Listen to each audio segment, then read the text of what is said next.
So, today I'm going to talk about fascism and the beginnings of the Second World War.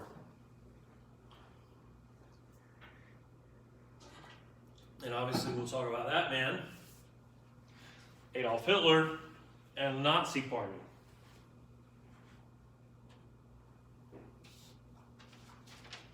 First, a little bit of review as to what had occurred by the 1930s, which is where we're picking up here, in Russia. The Communist Party has come to power, the Bolsheviks. They've instituted state socialism and the nationalization of much of Russia's economy on behalf, supposedly, of the Russian people, the elimination of private ownership of the means of production, the transition to the state-run economy. But then politically, the Communist Party, as you know, becomes the ruling party. There is no democratic process in the Soviet Union as it becomes.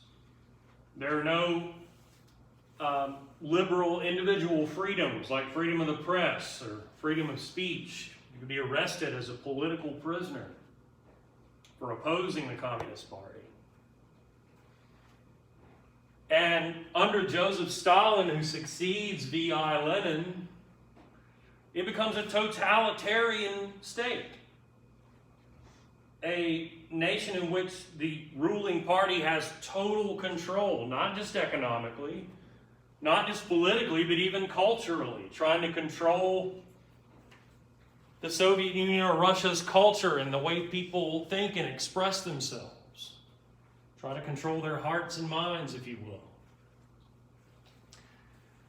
And under Stalin, it's even worse than that, in that Stalin oversees a number of purges of Jewish people at times, of members of his leadership in his own military who he suspects of plotting against him. Anyone, in fact, in the government that he suspected of plotting against them. And he was a very paranoid individual, so this is not an uncommon thing. And his response is to simply have them murdered. And so the communist regime by the 1930s under Stalin has become among the most brutal and repressive in modern history. We are going to see the rise of a similar regime in Germany with the rise of the Nazis, but politically, the communists and the Nazis could not be more different. Their ideologies, revolutionary socialism and fascism, could not be more different in many ways. They are diametrically opposed. If you look at what we call our political ideological spectrum, where you see somebody's right or left, you know, so-and-so's a Democrat, they're a leftist. So-and-so is a conservative, they're a right-winger.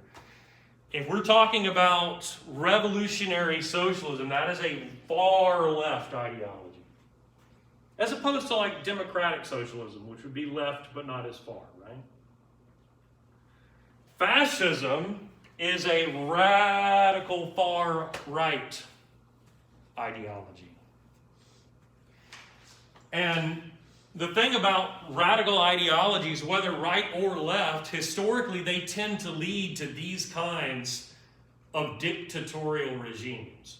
So you can have two ideologies, fascism and revolutionary socialism, that are diametrically opposed, but they both lead to totalitarian dictatorships. Does that make sense? Because that's what happens often when you get out on the fringes, ideologically speaking. So let's try to get at what is fascism. And look, when I try to explain, and LG thought it was funny that me, as this milquetoast liberal, is wearing a Callaway golf hat and explaining what Marxism is. He just thought that was hilarious. Like, could there be a more conservative white guy thing to do to be wearing a Callaway hat trying to explain Marxism? So I'm going to try to define fascism, and my point in bringing that up is it's a little bit more difficult because at least with Marxism, we have the works of Marx, right? Marx laid out prior to Lenin and the Bolsheviks coming to power in written form, this is what revolutionary socialism is. This is what communism could be. And so I can point to the works of Marx and say, here it is. With fascism, it's not that easy because there was no canon, if you will. A canon is like a collection of key works, right? Like the Confucian classics in China, or the books that become the Bible, from Exodus and Genesis to the Gospels of Matthew, Mark, Luke, and John. These are collected. So these are the most important works. There's no canon of works on fascism. It develops on the fly, if you will. And the best way we can get at it is to look at the rise first of Mussolini and then of Hitler. And here they are. That, of course, is Hitler. This is Benito Mussolini, who probably is the first to kind of put pen to paper and say, this is what fascism is, but again, on the fly, as he is coming to power in Italy in the 1920s.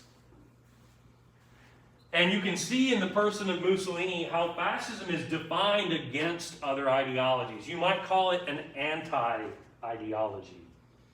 Meaning a fascist could probably more quickly and readily tell you what they are against than what they are for. They could tell you very easily what they reject. So what all do fascists reject? Well, first of all, socialism. Mussolini is a guy, like many veterans of the Great War, a guy who dabbled in socialism, who toyed with the notion of socialism and ends up rejecting it out of hand, and seeing socialists, particularly revolutionary socialists, as a threat. And so fascism defines itself by rejecting socialism as a classist ideology. Remember, workers of the world unite? A fascist would reject that idea and say, what we need is an ideology that brings together all of the classes of our nation.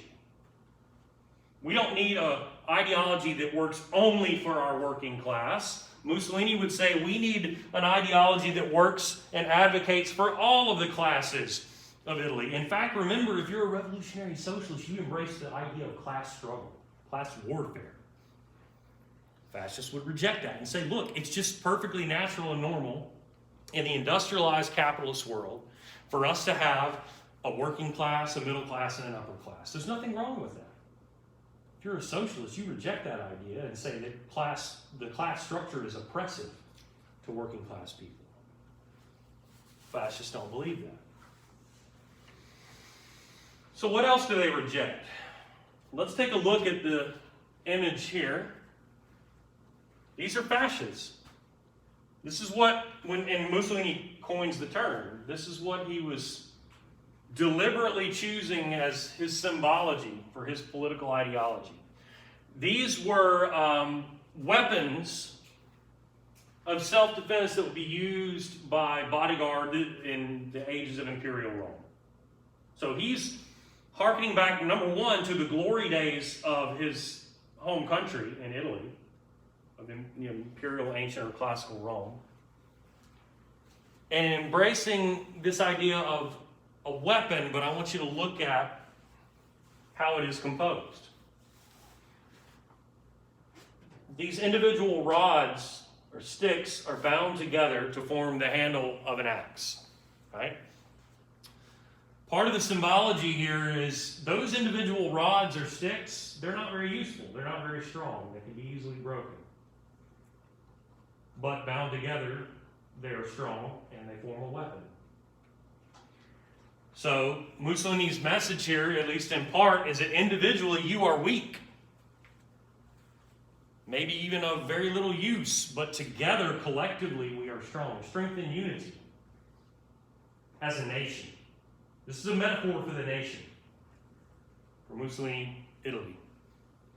And note that it is not a natural commingling of these sticks or rods. They are bound together. The idea is that individually you're weak, but bound together by force, if necessary, you're strong and you're a weapon as a nation. In other words, we, the Italian people, will come together, or we, the fascists, will bind you together by force. And this tells us a few things about fascism. Number one, fascists embrace the use of violence. Violence both internally to unite the nation behind their ideas, by force if necessary. The, again, symbology of the cords binding these sticks together. And then violence externally through the use of a nation's military to advance the goals of the nation and the will of the collective people. Use of violence internally and externally to advance your goals. Think about something else here.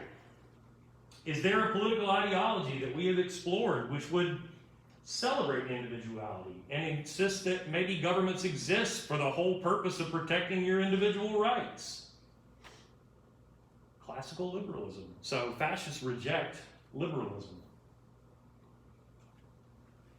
They would say that your rights as an individual are not as important as the collective will of the people as carried out by the state or the nation. Because individually you're weak, remember. It's not about the individual and your individual rights. You should subjugate those or surrender those to the greater will of the people. So add classical liberalism, the ideologies of Britain and France and America, to among the things that fascists would reject. They would also reject the idea of pluralism. The idea that a nation could celebrate having different and diverse peoples and ideas and cultures. For a fascist, it's all about one nation, one people, one culture, one history, one heritage. Perhaps even, and you see this especially with Hitler and the Nazis, perhaps even a biologically racist version of that. It celebrates a hyper-nationalism, if you will. If you were to single out one singular characteristic of fascism as being above all others in importance, it is hyper-nationalism or militant nationalism. The fervent belief, perhaps above all other beliefs, that your nation and your people are superior to the other peoples of the world and of human civilization. And remember those other aspects of fascism which we've discussed. Reject class struggle and socialism as a way of bringing together the classes of a nation. Reject individualism and liberalism because the nation and the collective will of the people are more important than the individual.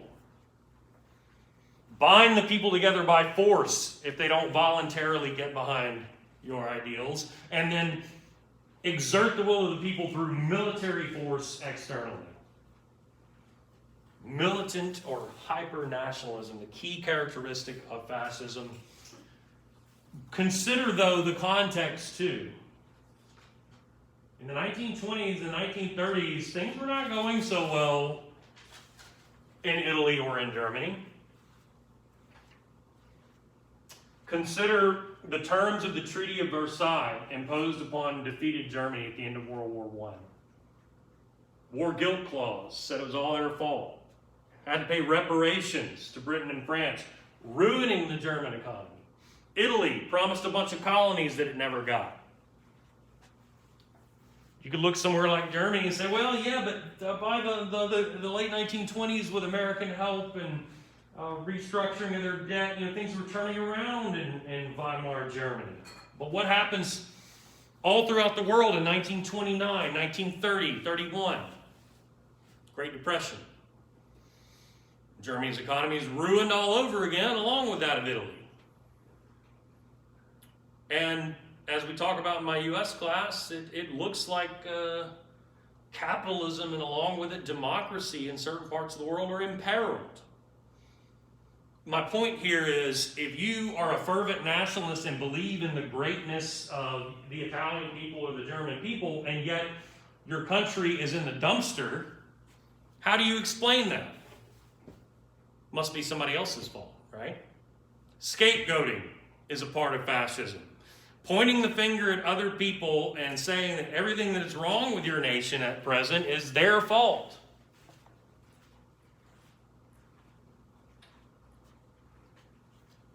So let's look at how that plays out with first Mussolini in Italy in the 1920s and then Hitler in Germany in the 30s. Questions though? Yes? Can you go into more detail of the reason why Germany wasn't blamed for World War I?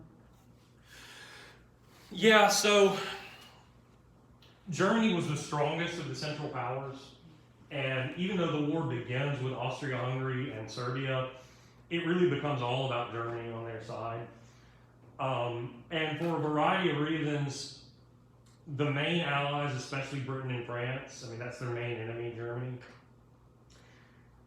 developed this narrative that it was really German militarism and aggressiveness that caused the war. That if everybody hadn't been trying to play keep up with the Germans and their militarism and building up their military, this wouldn't have happened, and certainly not on this scale. Remember the idea of a balance of power. We can't let anybody become the next Napoleon, right? Britain and France developed this narrative of the way the war unfolded that really points the finger at Germany and says, above all, it was your fault. Partly, though, that is a way of them having the excuse to make Germany pay reparations, to make it dismantle its military, and to ensure that Germany would never again be that kind of threat, which is ironic because it's about to be, of course, and we know that from the hindsight of history, and that this really turned out to be a grievous mistake. But they didn't know that, obviously, right? So it was a way to punish Germany. They believed that above all, that Germans were responsible more than anybody else. And so what this does, though, is gives a guy like Hitler the ability to stand before the German people and say, well, you know for a fact it wasn't all our fault, which is partly true.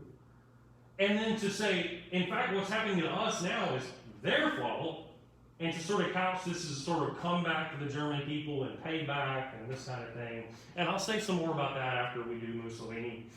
We'll pivot over to Hitler, and I'll kind of explain how he pitches that to the German people.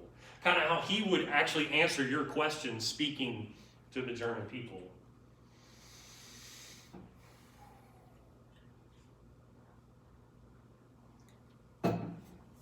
And look, I think it's important to remember, and I mentioned this a moment ago, both Mussolini and Hitler are veterans of the Great War. They fought.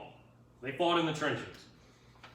They fought on the front lines. They knew what that war was about and what it was like.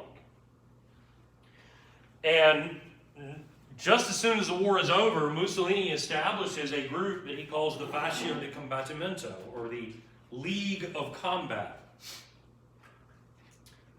attracting support from frightened and angry middle-class people in Italy, industrialists, business people, and large landowners. And think about this. 1919, Mussolini forms a group that's initially thought of as a sort of self-defense or protection group for industrialists, that's people who own or work in companies that have factories, and big-time landowning farmers. Farms and factories. What's a threat in 1919 to farms and factories and the people that own them? Revolutionary socialism. So the League of Combat is formed as a way of saying, we're not going to let what happened in Russia happen here. And that's how Mussolini builds support, by couching himself as a militant anti-socialist, if you will. Also, people in Italy were angry at the same time with Britain and France. I mentioned in passing a moment ago that, promises were made to Italy for it to break its alliance or its commitment to the Central Powers and to fight instead with Britain and France.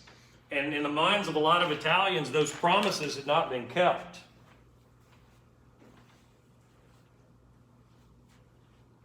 And by the early 1920s, Mussolini has played on both that anger at the liberal democracies of Western Europe and that fear of what had happened in Russia with the rise of the Bolsheviks who become the communists, to grow this nascent, this early and maturing fascist movement, which by 1921 would have what Mussolini couches as the squadristi, which is a militia in effect, a paramilitary group, which Mussolini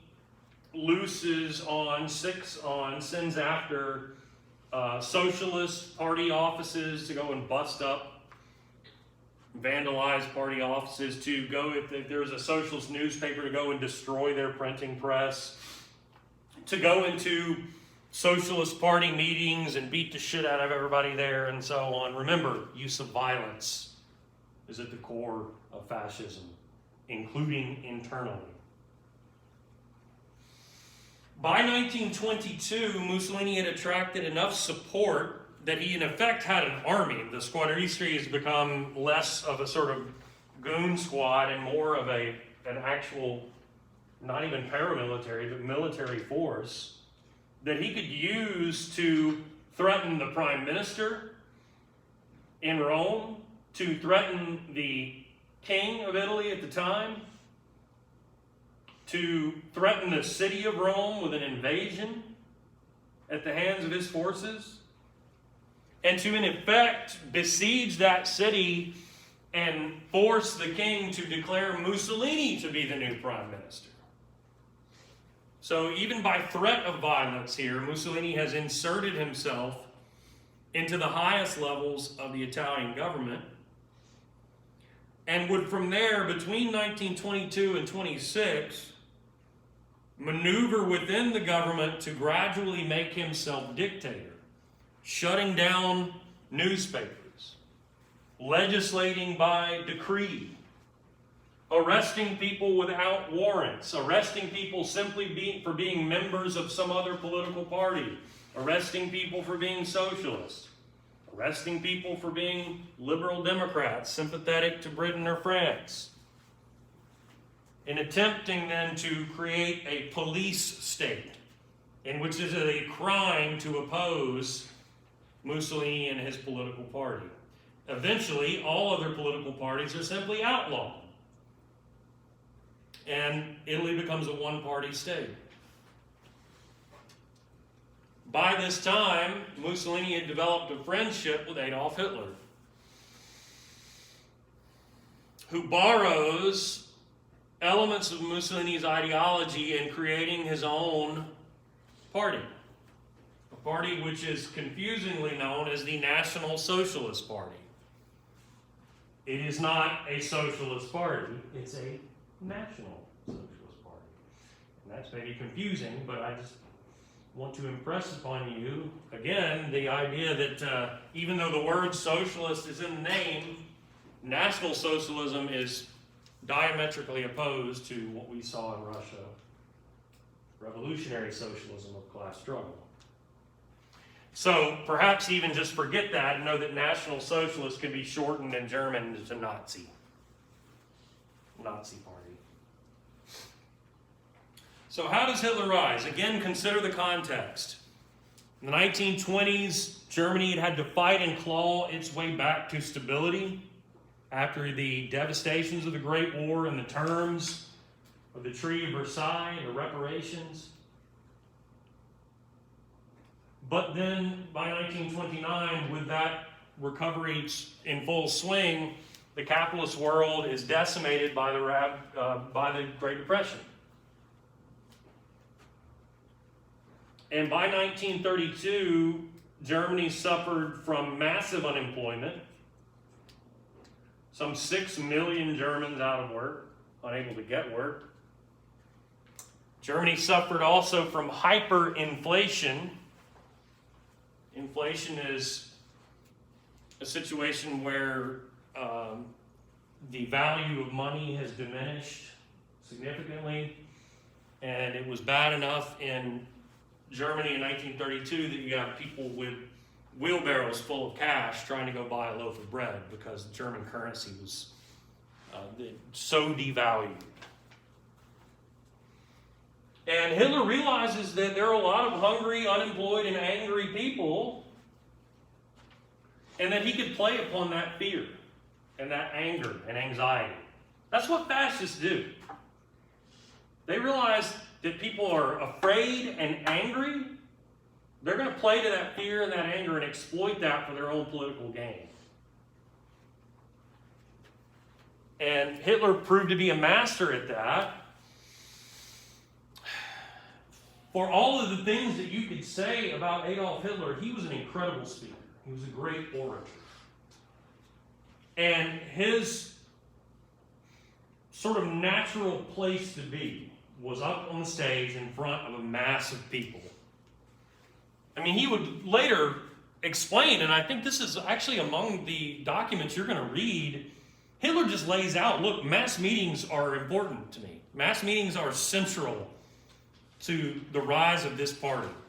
To get all these people collectively in a big-ass rally and have us experience the same emotions together collectively. And at the heart of that will be Hitler himself, whipping people up into a frenzy with his oratory. This is how he envisioned people experiencing this. You know, for Hitler, this is the mass meeting, bringing people together as one nation. To forget about to lose their sense of individuality and feel a part of something greater. But consider the message. The message is, we are the greatest people in the history of human civilization. We, as Hitler would describe, the Aryan peoples, the descendants of the first migrants from Asia into Europe. And everything that's wrong with our country right now is the fault of fill in the blank.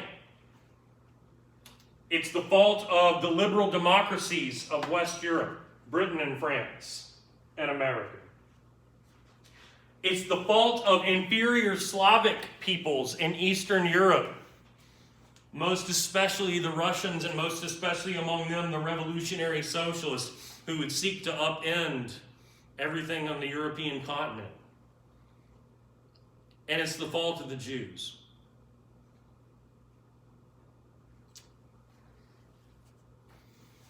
And he convinced these people that Germany could experience a return to its previous glory and greatness if only they would fall in line behind him. He speaks of creating in Germany a third Reich, a third German empire. The idea being that historically, if you look at Germany, there had been in previous times two great empires, including the Holy Roman Empire. But that had been ruined by the Great War and how unfairly Germany had been treated. Hitler loves to talk about how people just treat him in Germany unfairly. Nobody had ever been more unfair to anybody in the world until 20th century and how people treated Germany. But if they would simply fall in line with him and follow him, there would be this third Reich, a third empire, and a return to the imperial greatness of Germany and its people. And it works. The Nazi Party grows in meteoric fashion, meaning as fast as a meteor rise.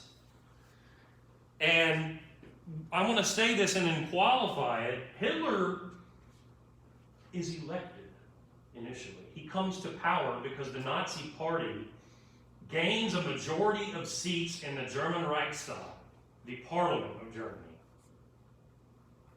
So I'm going to qualify that. Remember what I said about the way fascists operate. Same as Mussolini with the squadristi. Going into other party meetings and beating the shit out of everybody, destroying party newspapers, using violence. And so when I say they got elected by exploiting hijacking the democratic process through violence. So when I say qualifying or an asterisk by that, he didn't really come to power democratically. Because fascists accept the use of force and violence internally.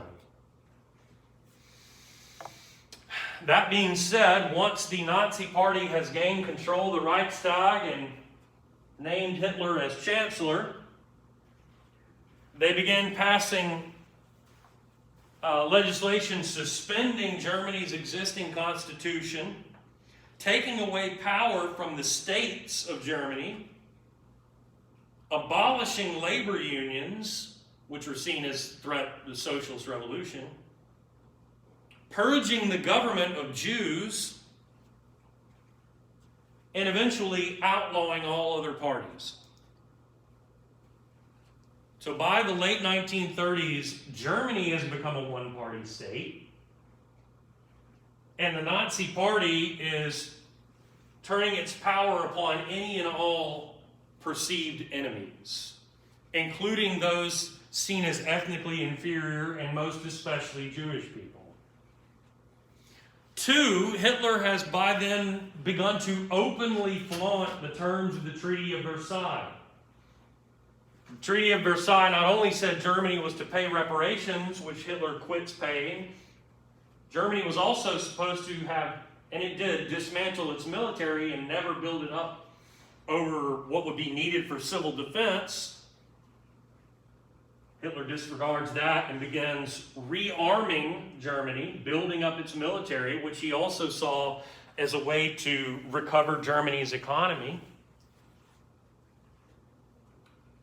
2, Germany was not supposed to have troops stationed in the so-called Rhineland, the industrialized western reaches of Germany near the border of France, and Hitler disregards that too.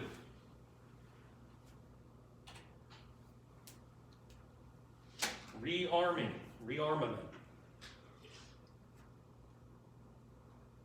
Question?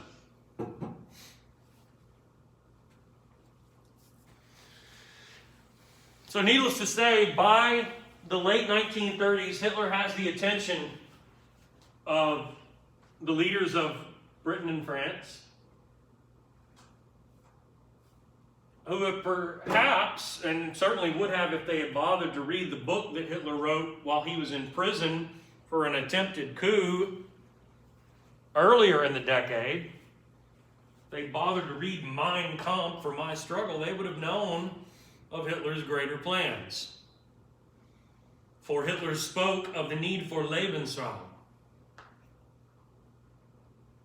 This is a concept he borrowed directly from Mussolini. In Italian, spazio vitale, living space.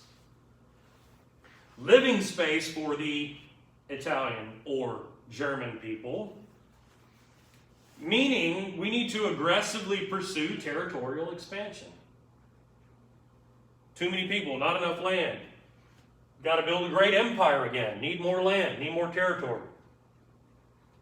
For Hitler, this would mean, first and foremost, gaining back the land that Germany had to sign away when it lost the Great War. That would include land given over to France over here. That would include land that became part of Czechoslovakia here. That would include land that was used to create the nation state of Poland over here. Beyond that, were there other ethnically German-speaking areas of Central Europe that could be part of a greater Third Reich? Well, how about Hitler's own homeland of Austria? Was there territory in the further eastern reaches of Europe that was populated by inferior Slavic peoples that could be territory for Germans, who could maybe enslave those inferior Slavic peoples? Well, how about all of Eastern Europe? This is the vision of Adolf Hitler. If you're going to do that, of course, this would involve the use of military force to the greatest degree possible, and that is why Hitler has been rearming Germany. And how he's able to pull off some of this, even in the earliest months, almost without firing a shot. The first of these annexations would be Austria, in fact, where a Nazi party had risen by the late 1930s, and with whom Hitler and his government coordinate a coup, an overthrow of the Austrian government, which, of course, being part of the recently dismantled Austro-Hungarian Empire, was not powerful, didn't have a firm hold on authority, certainly had no military to speak of. And so the Nazis engage in this coup, what Hitler had attempted to do years before and had failed. But once they have taken the reins of power, literally overnight, the German army rolls in, the newly rebuilt German army rolls in and props up the new government. Gives it the backing of this profound military force. The so-called Anschluss then occurs. The annexation, a vote, and I use quotation marks here, a fake vote is held in which the Austrian people supposedly vote overwhelmingly to be annexed into Germany, to become part of Germany. That's step one.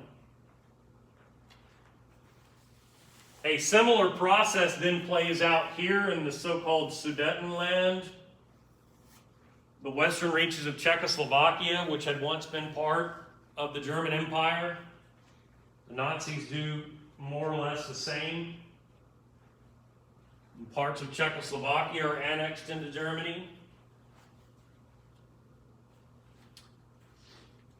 At this point, the leadership of Britain and France are wide awake to these aggressive moves that the Nazis and Hitler are making. And they insist upon a summit. They insist upon a meeting to sit down with Hitler and the leadership of Nazi Germany to try to do two things. One, to put an end to this aggressive behavior, but two, to avoid another war. Consider this. We know what Hitler was doing. We know what he was capable of. We know what the Nazis were capable of because we have the benefit of hindsight. They didn't know this. Also, we didn't fight in the Great War. We don't know what it was like to fight in the trenches and to go over the top. The leaders of Britain, France, and Germany all did. And it is understandable that they would do anything in their power to avoid a repeat of the Great War. And so they go to Munich in Germany, and they have a summit, and they sit down with Hitler. And this would include Neville Chamberlain, who is the Prime Minister of Britain at the time. And they essentially cut what they felt like was a fair deal with Hitler that says, look, we're not in a position, or nor do we have the desire, to force you to sort of roll back what you have done. To force you to grant back sovereignty to the old Austrian government, to give back the Sudetenland, to remove your troops on the Rhineland, and so on. But we have to ensure that this is where it stops. We cannot allow you to continue doing these things.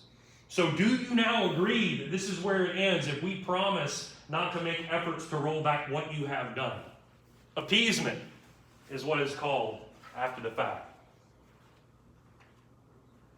To, as scholars have argued, to give the people what they want. In other words, to give Hitler what he wants, to give him what he has thus far taken, if he will give the promise that he will take no more. Which looks really foolish to us, because we know Hitler had no intention of keeping any promises, right? But look, it's you have to put yourself in the shoes of Neville Chamberlain when he touches down in London and he waves around this agreement and says, look, we have achieved peace in our time. He felt like he had avoided another great war. And that illusion is shattered just a few months later when Germany invades Poland. The German army in September of 1939 undertook a massive invasion of Poland. And at this point, the jig is up. Britain and France understand that they have been lied to, the agreement has been broken, and Hitler will stop at nothing in his pursuit of Lebensraum. And war is declared. And the lines are drawn. Mussolini in Italy, of course, will join in the war on the side of his friend Hitler. And people spoke of their alliance as a Rome to Berlin axis. An axis is like a line of longitude, and Rome and Berlin happen to be roughly on the same line of longitude. And so those two are referred to as the Axis powers, Germany and Italy, the fascist nations.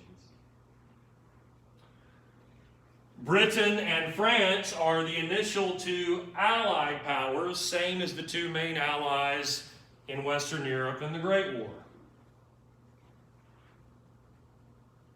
Of course, this being World War II, a great many other nations will, in relatively short order, fall in on one side or the other. You don't need to know, of course, every single one, but there are a few that you should know. What nation on the other side of the globe that is basically fascist in all but name and has an emperor but is dominated by a small cabal of military elites would eventually join the Axis powers? Japan. Which, of course, in 1941 would attack the United States of America, bringing it into the side of the Allies. The year before, Germany undertook the most unexpected move, perhaps, of the entire war when it invaded the Soviet Union, which, for all its differences with the liberal democratic world, is on the Allied side of World War II because they had a common enemy in Nazi Germany. So add the Soviet Union to the Allied side.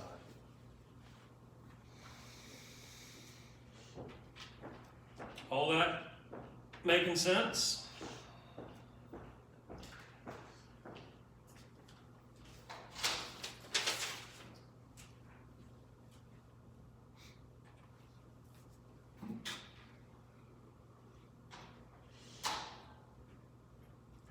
By the time war breaks out, Germany's military had been completely remade, and I don't just mean built back up after it was dismantled by the terms of the Treaty of Versailles. I mean, German commanders had spent every year since the end of the Great War devising an entire new way of thinking about warfare and tailoring their military in terms of strategy and technology to avoiding another prolonged stalemate trench war. Thinking about how they could use the latest and greatest technology, including some technologies that had been introduced in the Great War but weren't super effective, how you could use those and perfect those to completely remake your strategy of warfare and avoid another trench war, which Germany had very clearly lost. In essence, they rebuilt Germany's military around tanks and planes and devised a strategy of blitzkrieg or lightning war. German tanks were known as the Panzers. And unlike the clunky, shitty tanks of the Great War, they developed Panzers that are fast, maneuverable, durable, and very, very powerful. And they organize their military in terms of panzer units. They flip on its head the concept that things like tanks would exist to support the infantry or the foot soldiers, and instead think about what if the foot soldiers supported the tanks, and you had an entire unit of these panzers. And what if they were supported not by the big clunky ass guns miles behind the front that characterized everything about the Great War, and instead you replace those with aircraft? What if you could engage in tactical bombing or even systematic bombing using aircraft, using bombers and fighter planes? What if you could speed up the pace of the war to knock out an enemy before they knew what hit them, as opposed to the very slow pace and the early mobilizations of the Great War? This is what blitzkrieg is designed to do. The idea is that rather than that old opening salvo of your big guns, your artillery, you could hit an enemy first with a massive assault from the skies. And the German Luftwaffe, or Air Force, would be the first to go and attack strategic points in Poland's defenses. Bridges, bases, other installations, other infrastructure, troops on the ground. This is followed by an assault from the panzer units, which would pick out perceived weak points in an enemy's defenses and focus on those in order to break through. But remember what I said about when there were breakthroughs in the Great War in the trenches? Typically there'd be a counterattack, you'd be pushed right back, they'd retreat to another trench and so on. Blitzkrieg is designed to avoid that by utilizing motorized or mechanized infantry. That is, troops that are not deployed over the top by foot or through trenches and in and out of trenches, but troops that could be deployed into breaches in an enemy's defense by truck. Or, a break in an enemy's lines might not always occur where there's a road. So what if you had like a hybrid vehicle that's like half truck transport, half tank that had tracks, right? That could go anywhere.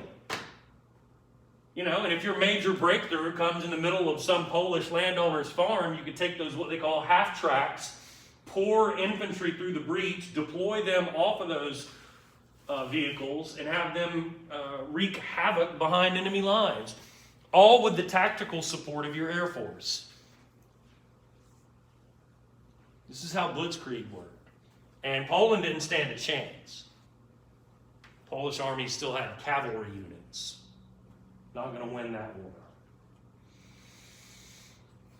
Now, what if the German army advanced so quickly that they're into like eastern Poland, and then whose doorstep are you getting real close to? Soviet Union. You don't want to risk a war at that point with the Soviet Union. You're not ready for that. So what Hitler had done is contacted Joseph Stalin in the Soviet Union, informed him of his plan and desire to annex or take by force portions of Western Poland, suggested to him maybe they could do the same, reminding him that his predecessor, V.I. Lenin, had been forced to sign away that territory when they signed the Treaty of Brest-Litovsk, ending the war and pulling out of the Great War, suggesting that they could simultaneously invade Poland, carve it in half, and take one half for each other, and agree not to fight one another. The Nazi-Soviet non-aggression pact. The agreement between Nazi Germany and the Soviet Union to simultaneously invade Poland, cut it in half, split it up, and agree not to fight one another. An agreement which Joseph Stalin thought was, set in stone and a good one. And given what I told you a moment ago, you'll know that it was not. But it is for now. That makes sense? So Poland's out, Poland's partitioned. Germany can turn its attention immediately to its west and to an invasion of France. Now, the French government at the end of the Great War had then been attacked a couple of times by the Germans in a generation or so. There had been a war between those two in the late 1800s. They were determined not to be unprepared if it happened again. So France had had over a decade to fortify its border with Germany and to put barriers there and bunkers and machine gun emplacements and so on, lest they ever be attacked by the Germans again. So what does Nazi Germany do? Are they going to take on those defenses head on? Or are they going to do what they did in the Great War and go around it through Belgium and the Netherlands? And it's not that the French were so stupid to not think that possibly that could happen. The thinking was, if that were to happen and Germany were to again invade two neutral countries, widening the war, that at least they would put up some defense and you'd have time to mobilize troops to protect the city of Paris, France's capital, which is right here. Which for all of those years of fighting and the millions of deaths on the Western Front in the Great War never fell. Well, in a matter of months, it falls. Because what the French didn't count on is blitzkrieg. And that the Germans would come so hard and so fast that they would overwhelm Belgium and the Netherlands in a matter of days and be at the doorsteps of the French capital in weeks. And the British would hastily send over an expeditionary force to try to help the French and to save the French capital. And they are so overwhelmed, they find themselves at one point besieged on literally the beach, about to be annihilated by the German army, and only rescued by British fishermen who literally come over in fishing boats to bit by bit help evacuate the British army from the shores of France.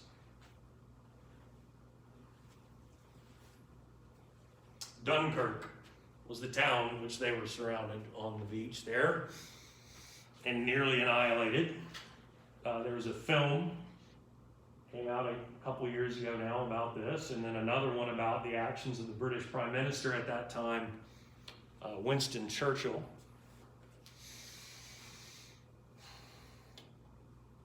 And with the British run out of town, France falls. The Nazis capture Paris. They occupy the coastline in the northern portion of France. They install in the south of France a sympathetic government puppet regime. And by 1940, at that moment, this is before America's in the war, this is before the Soviet Union is in the war, Belgium and the Netherlands have been overrun, France is out, the Nazis have invaded Denmark to their north, they've overrun Poland and Austria, Italy is in the war on their side. In other words, for this moment, Britain is more or less alone in this war. Fortunately for Britain, it is an island nation. Blitzkrieg would not work the same if you had to undertake an amphibious invasion. Also, unlike Poland and to a lesser extent France, Britain, like Germany, has a powerful air force. And so if Germany were to undertake an amphibious invasion of Britain, step number one would be to eliminate the British Royal Air Force. What ensues is the world's first battle between two air forces, the Battle of Britain, pitting the German Luftwaffe against the British Royal Air Force. And during which German bombers every single night for about 3 months straight fly over to Britain, and some of them get shot down by the British Royal Air Force and by anti-aircraft guns.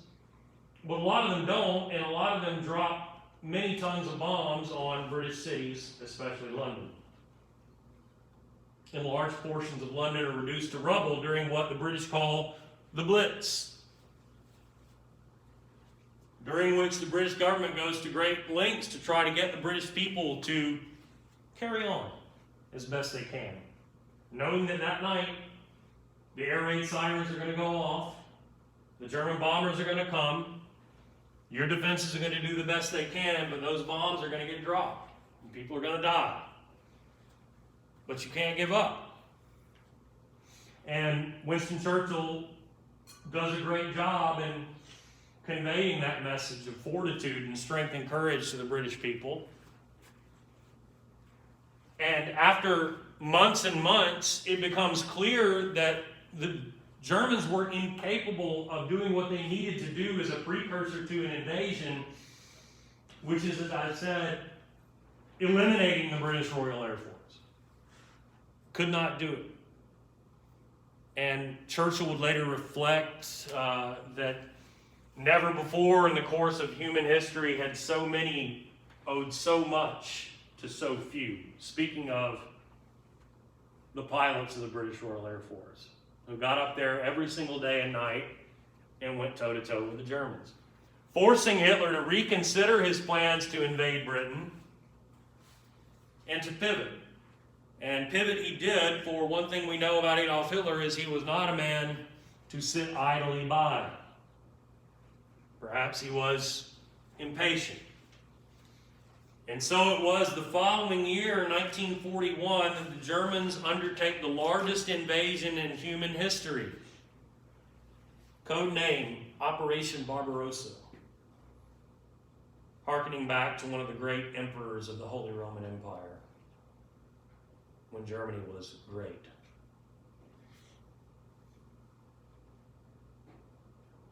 The Germans invade the Soviet Union in 1941, that summer, with 3 million troops,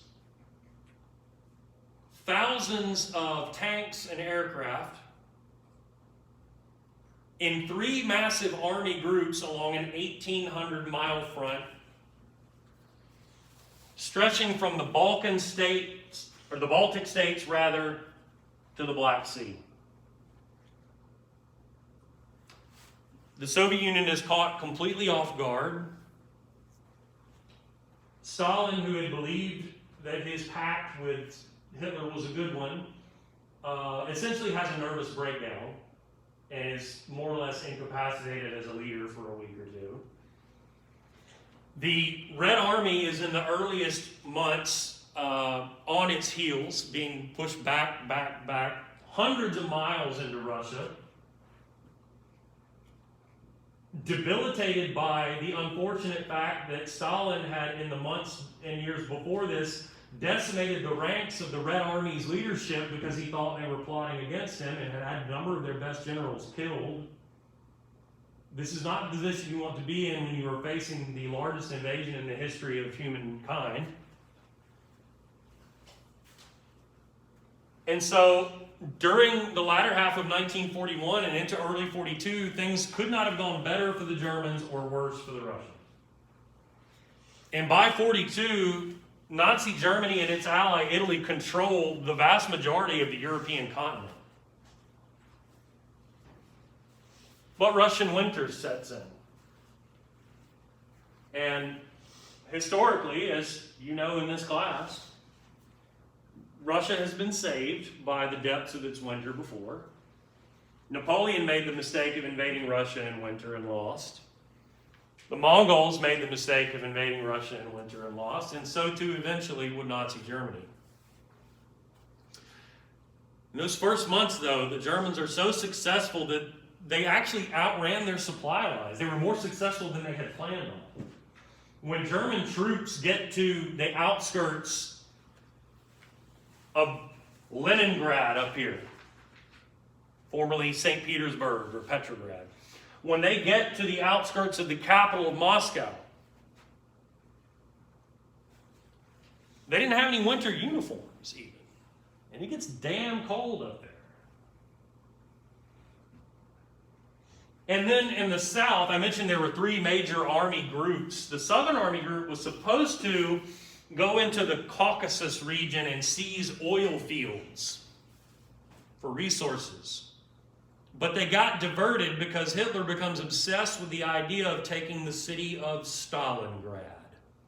Because it's Stalingrad and has the name of Stalin affixed to it. His commanders would tell him the city had no strategic value, but as we know, Hitler didn't often listen to his commanders.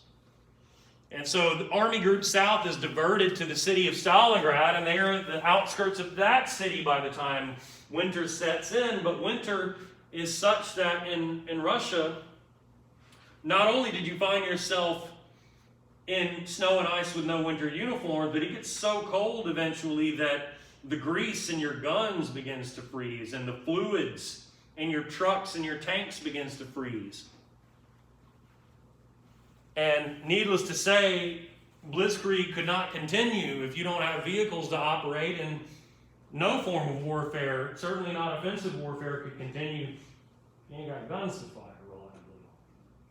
And so the German armies would have to camp out and wait for spring to continue their offensive. This is absolutely critical because it gives the Russians time to mobilize.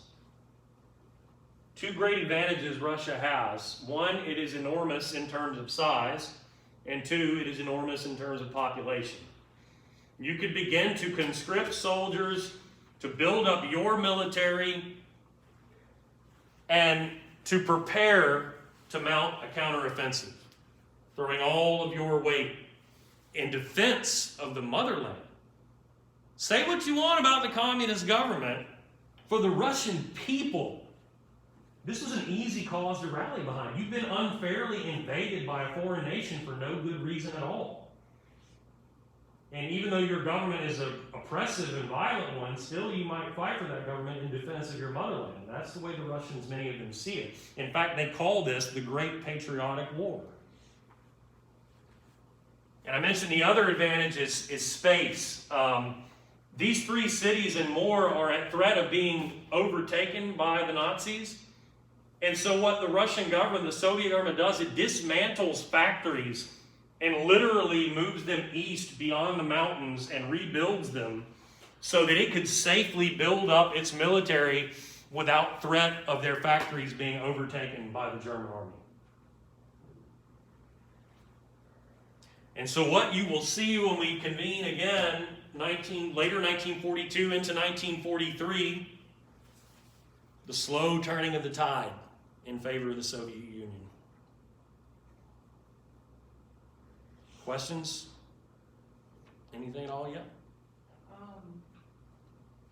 The spies that were that worked with the Nazis, did they have the impact of how the results were when they were taking over? Because I feel like they were like trusted until they found out they were working for Germany, and then they helped spread along with Definitely, yeah. There were definitely covert operations, especially in what you saw in Austria early on, in Czechoslovakia.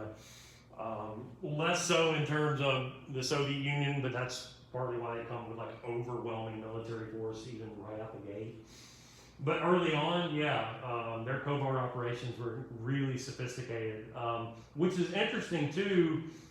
One of the things that sometimes gets overlooked in what it turns the tide between like Germany and Britain and America eventually is we break their code that they were using. And so this is one of those little intriguing little insider things that you don't often see talked about, that their covert operations were not such an advantage by the end of the war, whereas, as we'll talk about in the next lecture, the U.S. and Britain put out like a lot of fake intelligence deliberately so that Germans would get it and think they knew what America and Britain were up to, when really it was deliberately false. So there's a lot of gamesmanship and a lot of sort of secret, James Bond-y kind of stuff going on with both sides, if that answers your question. What else? Yep. Do you know what was Churchill's position when he was fighting for Britain? I don't. Because I always found it weird that they would put like a Churchill. Well, he obviously volunteered for it after Gallipoli, but like I'm wondering if they would keep him in a safer position, or if When he was a foot soldier or in the ranks, I don't know what he did. Like you said, by the time of the Great War, he was actually a commander, and people like that of like noble birth, they would be given field command. They would be officers, though. Somebody like that that's from a wealthy family was not going to be thrown into the ranks unless you just outright volunteered for it, which some did. In fact, that book I was telling y'all about that I couldn't remember the name of, Middle Parts of Fortune, is about a fictional character who actually was of some wealth and means, but just insisted upon being an enlisted man and not an officer. But yeah, typically people like that would be officers, and then by the time of the war itself, Churchill is orchestrating Gallipoli, so he's in high command. But if you're asking like what was his like MOS, or what did he do when he was, I don't know. I knew he had to have been like higher up or something. But eventually, you got to come from somewhere. At a bare minimum, you would, if you entered as an officer, you would have been like, a second lieutenant or second lieutenant, as they would say, which would be the bottom level type officer. So, and that begs the question too. I don't, off the top of my head, know. I want to say that Hitler was just a foot soldier. Yeah. I remember he was like almost killed when like a soldier walked away from him or something. Yeah. So, some of these people had actually, fought the war in the trenches, right? And that goes for, we talk about the biggest level figures like a Churchill or Hitler, but you think about the leaders in all of these countries, and that goes to the Soviet Union too. Many of them were, fighting and seeing their buddies die in the trenches and killing and all of that. So that informs a lot of what happens here. All right, so that's where we'll pick up on Thursday.